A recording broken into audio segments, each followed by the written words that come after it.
Welcome to the Android Guys Hot Take. My name is Scott Webster. I'm the editor and founder of AndroidGuys.com.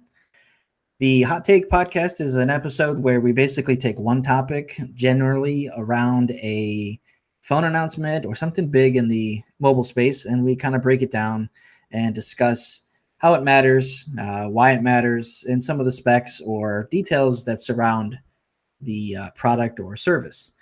Joining me for this hot take, I have longtime editor Andrew Myrick. Hey, Andrew, what's going on? Hey, what's going on?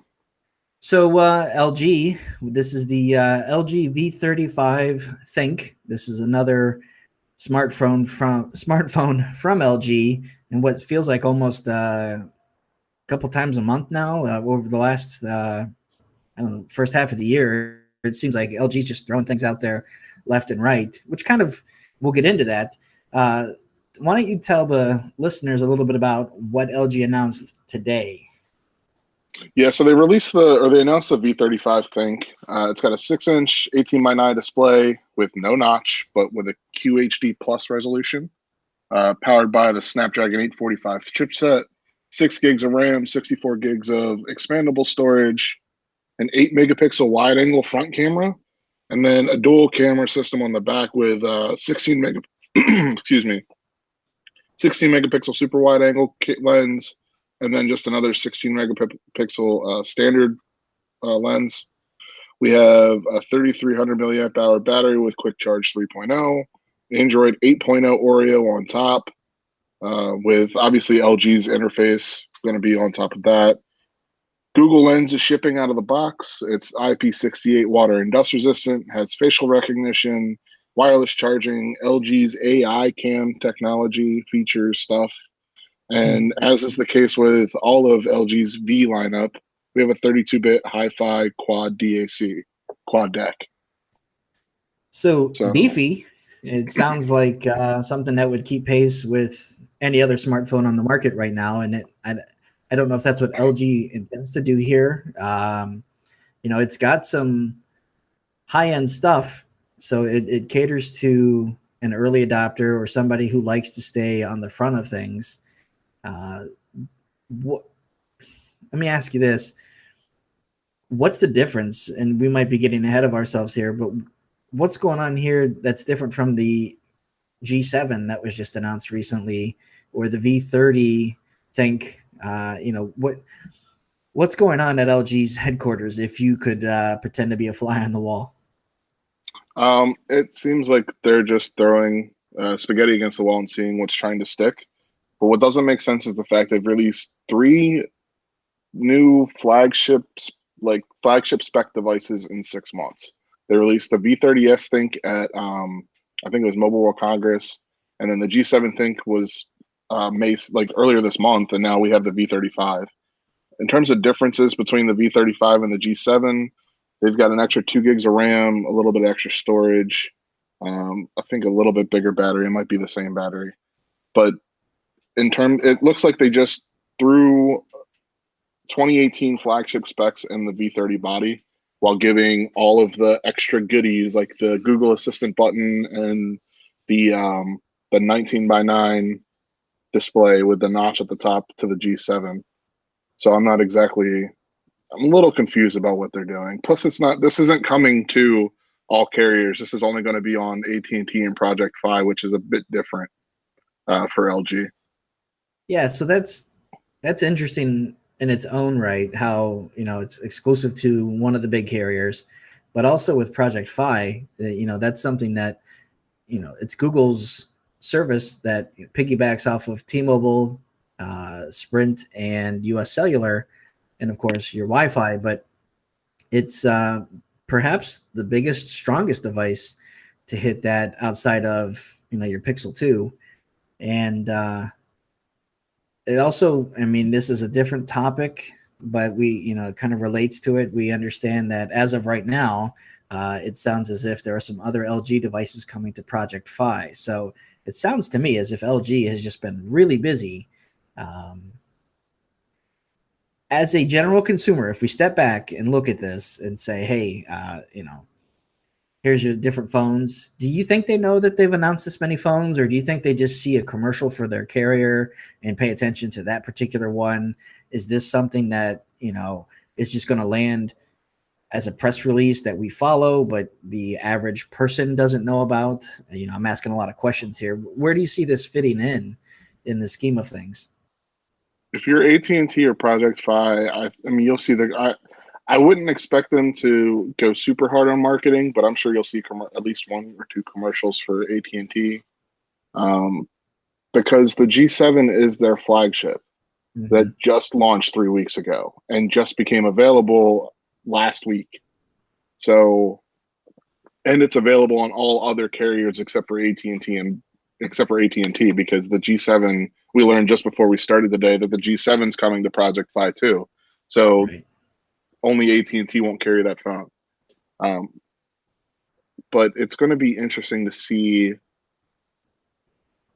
how this really pans out, because you guys may remember last year or earlier this year, LG said they were wiping the slate clean. They're not going to follow any type of specific release schedule, and they haven't, but they're instead flooding the market with a bunch of phones. But it also kind of feels like they're cutting themselves off at the knee by releasing a new phone 3 weeks after they release another phone, another flagship phone. Yeah, when the G7 was announced, the rumor was LG not going to be an AT&T model. It's going to have its own. And this is, we find out now what it is. It's kind of reminds me of the days, 5-6 years ago, before there were, something, everybody had their carrier exclusive devices. This was, even right up until the Samsung Galaxy S3, all 4 carriers had 4 different versions of the Galaxy S2. Everybody branded it differently, had a different experience, and they called them a Galaxy S2 device, but they had these really long names. To me, this device is close, but not quite the same as what the G7 is. And I feel like LG can promote the G7 on its own with its ad campaigns, online, banners, billboards, whatever, where AT&T won't get the rub from that, where AT&T is going to have to kind of go it alone if they expect to promote this thing out there by, itself as an exclusive device. Right.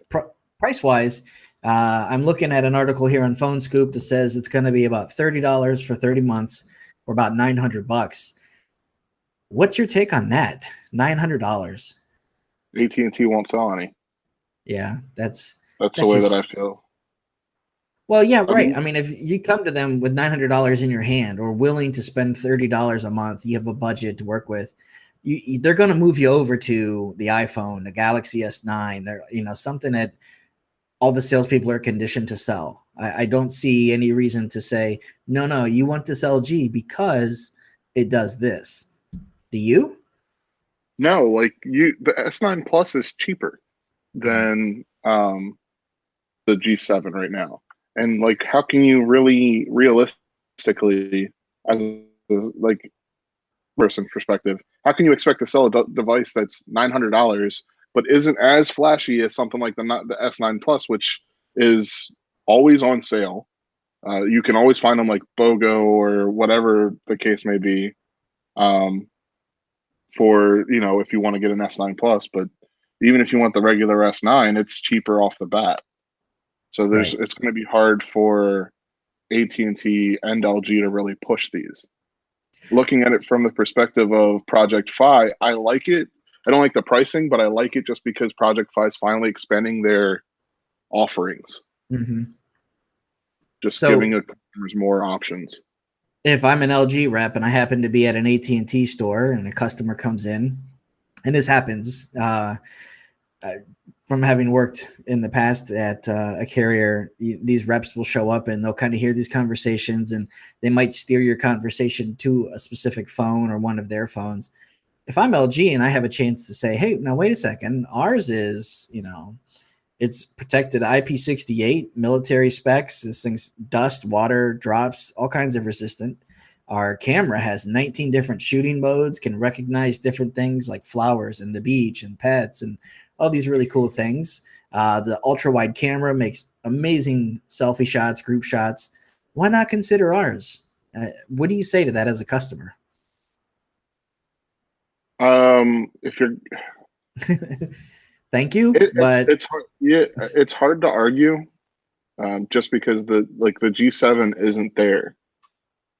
Like if you want to know if you're an LG fanboy or fangirl and you want an LG phone and you're on AT&T, you're gonna go get the V35.